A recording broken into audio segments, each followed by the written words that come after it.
Hey everybody, I'm Jack Roberts and I'm the executive editor at Heavy Duty Trucking Magazine, and today we're going to talk to Brent Ellis. He is the VP of Business Systems and Processes at Decker Truck Line out of Fort Dodge, Iowa, which if you're Southern boys like us, just saying Fort Dodge sounds really cool and cowboy to say.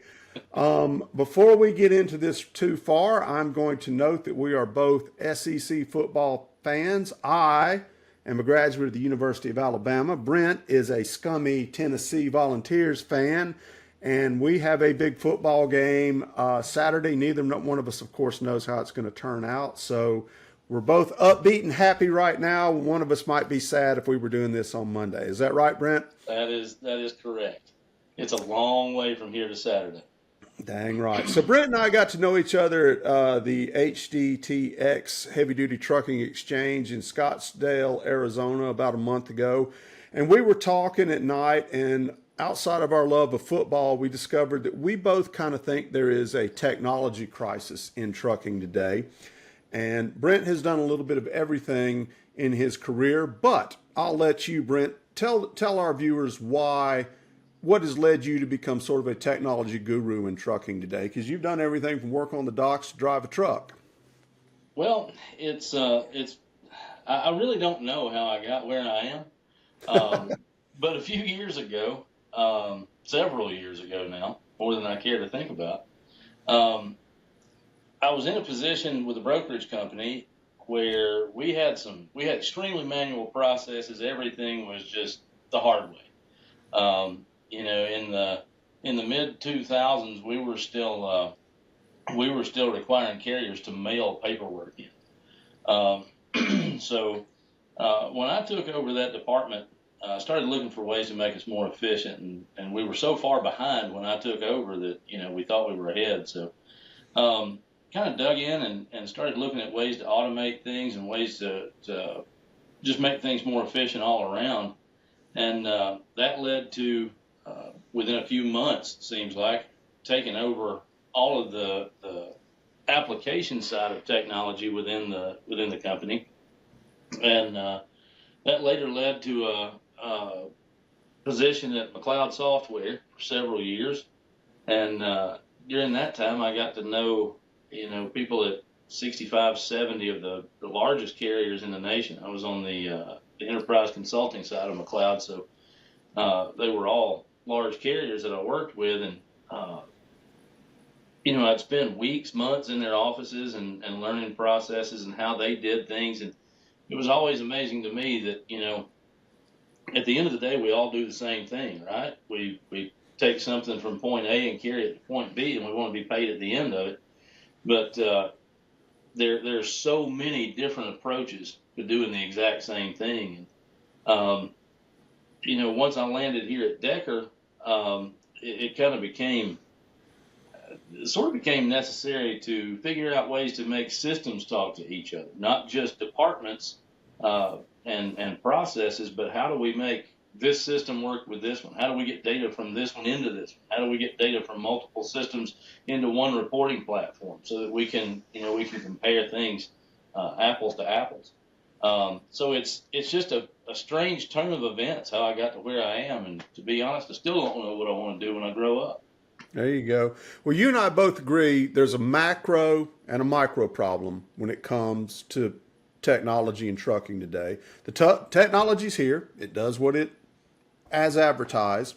People either don't want to use it because of a generational issue, or as you just alluded to, they don't know how to use it. They've got too much coming in from too many different directions at the same time. And a great point you made in Phoenix over adult beverages is the trucks are sexy. The technology, when you hear about it, when you read about it, it's almost always focused on the truck. Your argument is that there are real benefits to the front office and back office side of the technology that's largely being ignored, right? Is that a good summation? Absolutely. Yeah, absolutely. And I think we've reached a point where there's so much technology out there.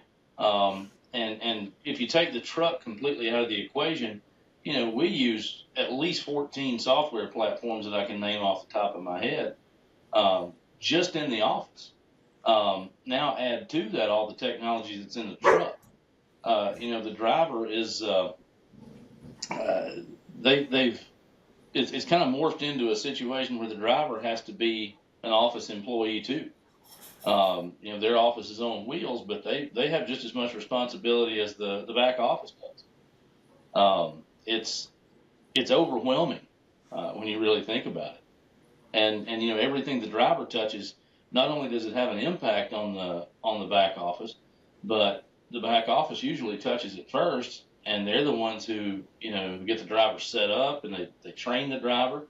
So it's kind of a big circle, and it can be overwhelming for sure. Time is money, and that's why CatScale built the Weigh My Truck app. Your drivers can complete their entire weigh without ever leaving the cab. They'll see their weights on their mobile device or tablet, and scale tickets can be automatically emailed to you. With a fleet profile, you can save back office time as well. No driver reimbursements. And you'll have access to report data. Find out more at weighmytruck.com.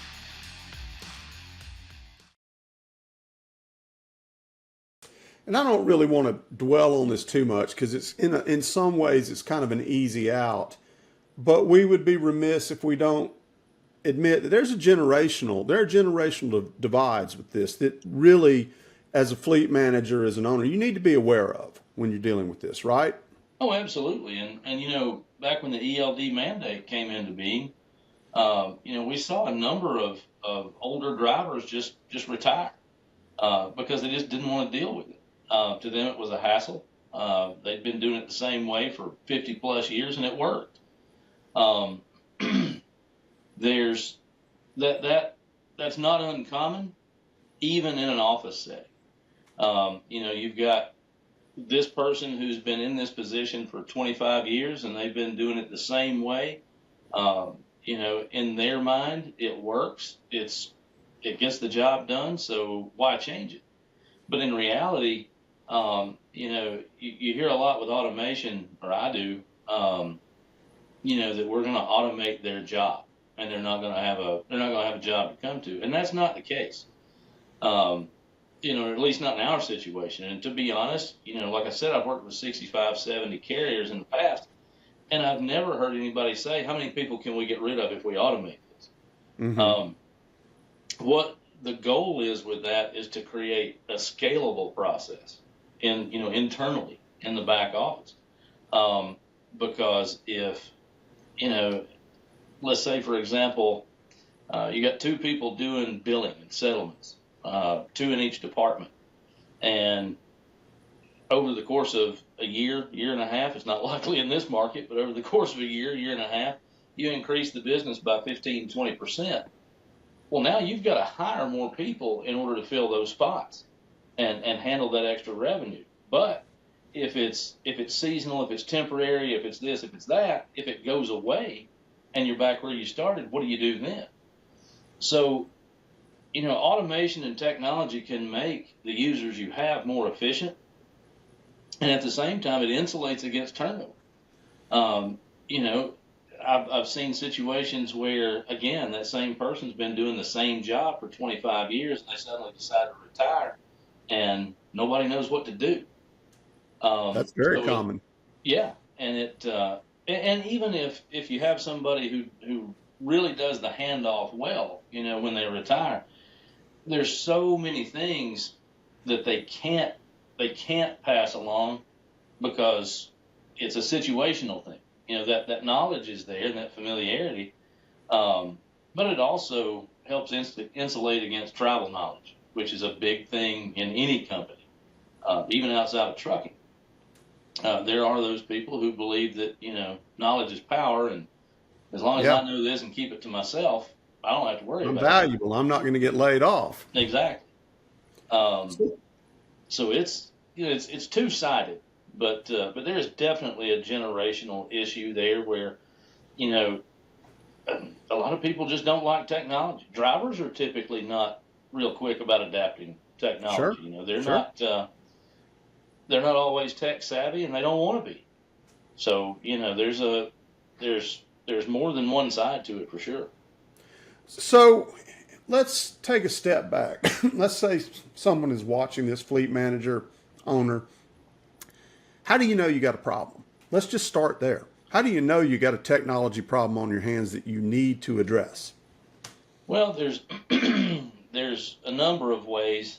It's a lot of times you can tell just by watching somebody that they're feeling their way through the system. They're not when they're going through the motions of their job, whatever that may be. If you do it day in and day out, it becomes kind of muscle memory. It's a pretty fluid movement, and you can tell by watching somebody if they're hunting and pecking, as we say, just trying to find where they're supposed to be or the screen they're supposed to be in. In our case, my department provides support as well for all the platforms that we use, and my entire department is remote, so we're not watching anybody. But what we see is patterns in support tickets. And it may not be that user that has the issue. It may be the next department that gets handed off to once they're finished.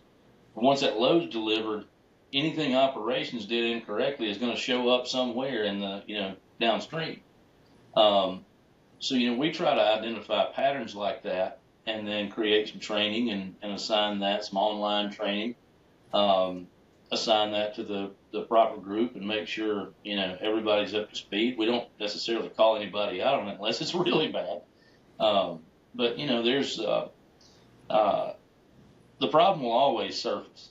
A one-time situation, that's one thing, but when it turns into a daily or a weekly ritual or multiple times a week, it's pretty easy to identify where the issue is.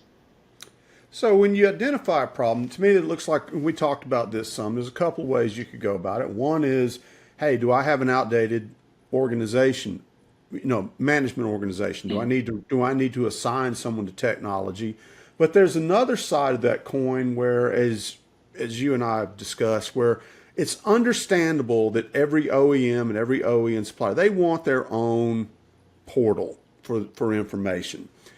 That's obvious why they want that, but the problem is, like you said, if you've got 14 different platforms and you're constantly opening up a new portal so you can check this against that, that's not efficient. Mm-hmm. How do you deal with those two things? How do you figure out maybe I need to realign some people? Of course, the phone's ringing. How do you figure out you need to realign some things, or do you need to? I know you have developed your own proprietary internal systems to help make technology more manageable. Sort of that's two different things to talk about, but sort of I'll let you do your best with it. How about that? So what we look at is if we're implementing a new piece of software, what value does it bring to the end user? And who is the audience for that? Is it safety? Is it accounting? Is it operations? And each one of those roles has a different day-to-day, right? Accounting, they're still in the TMS, but they're in the accounting side of it. They're not looking at the orders and the movements and the this and that and the equipment. They're looking at the revenue and settlements and expense, that sort of thing. Obviously, safety is looking at a completely different section of the software, as is operations and maintenance too. So the first thing we look at is what group does it affect the most? Whose day-to-day is this going to affect? And how often are they going to have to go to this new platform to get information? So, if it's, for example, our ELD provider, they have their own portal, their own website. There's a lot of good information out there. Is it worth keeping two windows open and bouncing back and forth between them and searching the tractor over here and the tractor over here and back and forth? Probably not. Only in extreme cases is that valuable. So what we've done is, we'll create an integration if one doesn't already exist. We'll create an integration to pull that data into the main platform that they use. If it's the TMS, if it's some other piece of software, but getting those two systems to talk to each other. Is it something they look at 25 times a day? So we need to update, drag that information over once an hour. Do we need to do it every 4 hours? Do we need to do it every 15 minutes? Things of that nature. In a lot of cases, we create automated processes to handle things behind the scenes. Things that get left behind. The driver is assigned to this fleet and this tractor. 3 months ago, he was put in that tractor. Well, today he's moved to another one. Well, who remembers to go update allocation codes on tractors and this and that and the other? So, we've got automated processes that when a driver is assigned to a fleet and a fleet manager, that allocation code is assigned at that same time initially when he's hired. From that point forward, every time that driver is reassigned, be it a fleet manager, a fleet, a tractor, anything, that updates automatically and based on the fleet and updates every piece of the system where that data would live.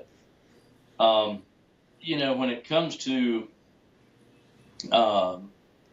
things like, for example, I was talking about our ELD system. We have tons of data. There are over 1,500 data points that are updated about every 2.5 to 3 seconds through the ECM. We don't need all that. Not for day-to-day operations. For reporting, we use a good bit of it, but we don't need all that. The biggest thing is narrowing down what is needed and finding a way to get that into the system, into the TMS. And we have, these days we've got multiple ways to do that. We have APIs, we have RPAs, we have just standard SQL database operations, things like that. And it comes down to figuring out what's the most efficient, but the quickest way to do it. Sometimes it's a quick and dirty 15-minute deal and it's done. Sometimes it can take weeks. And, testing is the big thing once it's all completed to be sure that you're getting accurate data and verifying that against the source system. But, we're confident enough that we'll tackle just about anything. Probably some things we shouldn't, but, we should have better sense than to try some of the things that we do, but we do it anyway. And 99% of the time it works. But, Yeah. You touched on the amount of data that comes in. And of course, when Telematics first came on board, everybody was giddy. I mean, how many times you buckle a seatbelt? How many times you roll your window down? You don't need all that. No. How do you, and you said, you got to figure out what's important and you got to get what's important to the right person at the right time. Now, there's a whole bunch of data coming. Some of that might be important for a report. Some of it's important day to day. How do you put one person in charge of that? Is this a committee thing? Is it up to the manager? How do you, it's a very basic question, but how do you sort that out? Yeah. What we typically do is obviously operations needs certain data. For us, we're reefer and flatbed. So, on the flatbed side, there's not as much data we need as we do on the reefer side. We've got trailer tracking that monitors temperature. We need to be able to pull that into the TMS, and we have the load information there and the commodity that tells us the temperature range on it. But we need to be able to validate that and make sure that unit is operating as it should, that the freight is in the right temperature range. So that's an operations thing. Now, from a reporting standpoint, we don't really do anything with any of that. So we just kind of leave it alone. I think every carrier would agree there are probably 5-6 basic reports that every carrier is going to use. So we build those first. But then so at the executive level, they're going to have certain things they want to see. And maybe your CFO wants to see these 3 reports. But your COO doesn't really care about those as much. He wants to see more detail on the operations side of things. The CEO, he wants to see it all. So we kind of go at the executive level on an individual basis. We talk to each one of them, decide what they want to see. Whatever overlaps, we put in a single workspace so that they can all have access to it and see what they want to. But within there, they have their own tabs for reports. And what we try to do is build it in a dashboard scenario where if I've got 6 reports that I look at every day, when I open it, my landing page, the first thing I see, it's kind of like the headlines, right? I've got 6 blocks. They may have line graphs, bar graphs, whatever it is, trend lines, whatever they prefer. But at a glance, just like reading a book, left to right, top to bottom, you can see what's important. And, if my trend lines are going up and my bar graphs are going up, as long as it's supposed to, then that's, I don't really have to dig into that. But if I get down to block number 5 and I see an issue, then I can drill down from there and figure out where the problem is. Going on down the organization chart, you get to operations. Well, the directors, they're going to want to see a little more granular data than what the C-level does. And then the end user, the fleet managers, whoever, CSRs, whoever it may be, basically what they want to see are the metrics that they're being scored on, and what. There's no point. I can show you data all day from our company, and you don't care because you can't affect that data, and it doesn't affect you. So, making it at least interesting to the consumer, Right. It comes down to, at the end of the day, I can give a fleet manager 40 reports. They can look at them all day and never have contact with a driver, but it's not going to gain them anything. So we try to break that down into, here are the metrics that they can affect. And this is what affects their performance score and their, at the end of the day, their salary. But, for us, we have one person who handles 90% of our reporting. If we have to do something outside of our standard platform, we use Fleet Ops, and they're fantastic. It's super easy to use and really straightforward. So one person handles about 90% of it. If there's a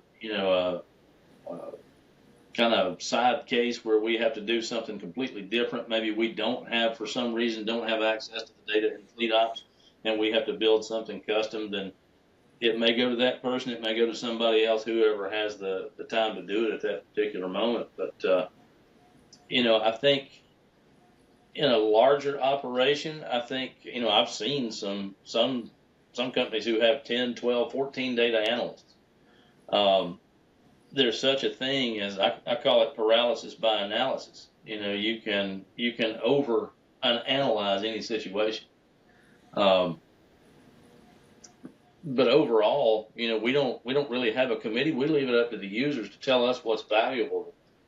On occasion, I'll get this wild idea and say, hey, I didn't realize we had this data, and we can tie it to this and do this and build this report, and nobody looks at it. But I go back and look at it because I'm proud of it because I did it. But at the end of the day, that doesn't mean anything to anybody but me. But yeah, let the users tell you what they want to see. That's the audience dictates the content. So guys watching this, gals watching this, and okay, we've got a problem. We've got technology coming in. I know we're not utilizing it correctly.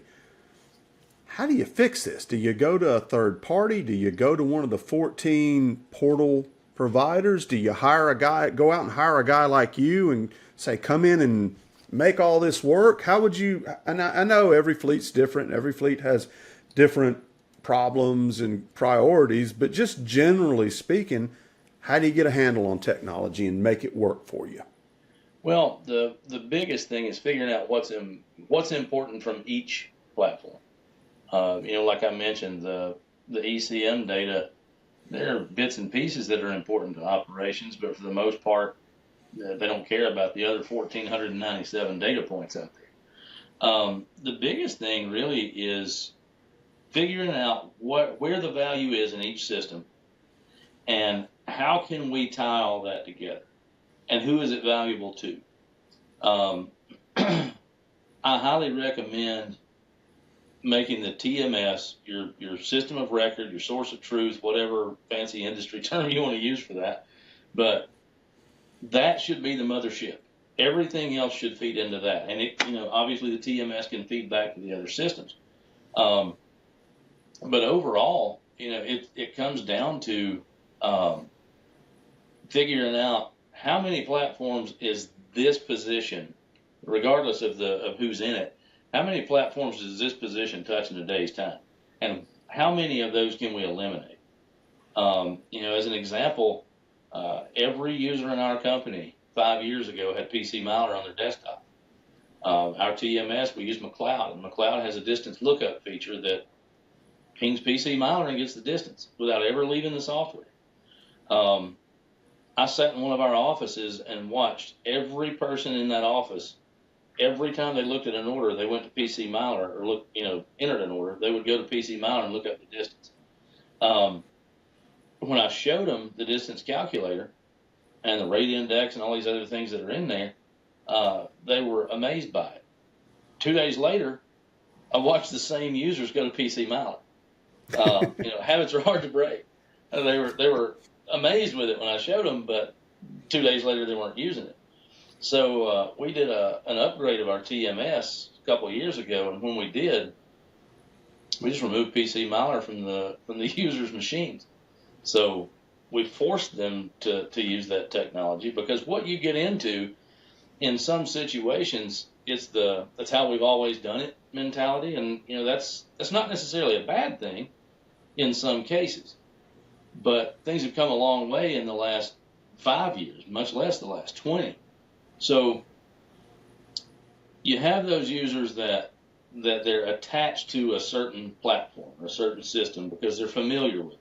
It's not because they think it does a better job or because they're doing a better job by doing it that way. They're just familiar with it. And it goes back to that muscle memory thing we talked about, where it's reactionary. They need to see how far it is from point A to point B. PC Miler's the thing, or whatever program they use.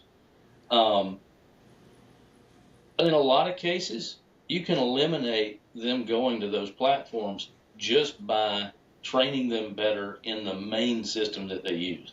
And we see that a lot.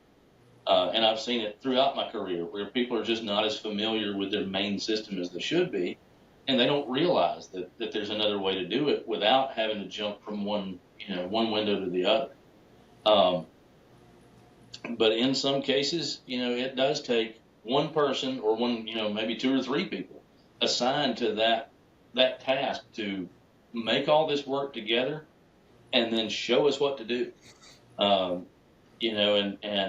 that can be a painful process, but in the end, it's worth it, because you've made the investment in the technology, and there's no way you can be getting full benefit out of 14, 15 software platforms if they're not working together. It's just impossible. So, final question. We're kind of coming up on the limit here for these interview links, but I don't want to put words in your mouth, but this is important because technology is not going anywhere, and it's not going to diminish, is it? It's not. Just in Scottsdale a few weeks ago, I sat down with 16, 17 vendors over the course of a day and a half, and not one of them, we had tire manufacturers, we had parts distributors, we had everything known to man in there, and not one of them talked to me about anything other than technology. It's all about technology. Even the tire companies, are huge on technology now. It's actually becoming more of a challenge, because now everybody's jumping on the bandwagon. And you've got even more systems that don't communicate natively. And my favorite phrase coming from a salesman is, "Oh, we're fully integrated with XYZ." Yeah. Because at the end of the day, you and I, we both own a trucking company. Well, you may use TMW as your TMS, and I may use McLeod. Well, fully integrated to you means something completely different than it does to me.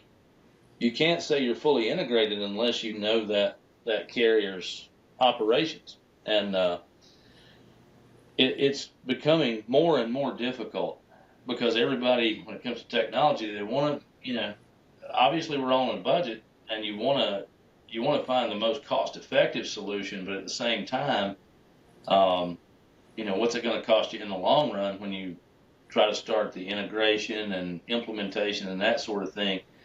And if it's not on the technology side where the cost is, what's it costing you in employee time? And, having them jump between platforms and what's getting left behind, what's getting left undone. So, how big a priority should this be for people? I think it should be in the top 3 or 4. Obviously the top 3 we can't do anything about, but they're still priorities. Unfortunately, we can't fix the economy. We can't make diesel fuel any cheaper, and we can't reduce the cost of maintenance, when it comes to parts and things. But at the end of the day, I think technology should be right behind those, because it is, data is the new currency, and we've all got to get more lean. And if this market has taught us anything, it's how to streamline and how to become more efficient and do more with less. And that's the direction we're going, I feel like. It's a fascinating topic. I suspect this won't be the last time we talk about it, given the pace technology coming to us. Brent Ellis, Vice President, Business and Processes at Decker Truck Lines. I hope you have a miserable Saturday coming up, sir. And I hope you do as well, sir. It's been great talking to you, man. You too, Jack.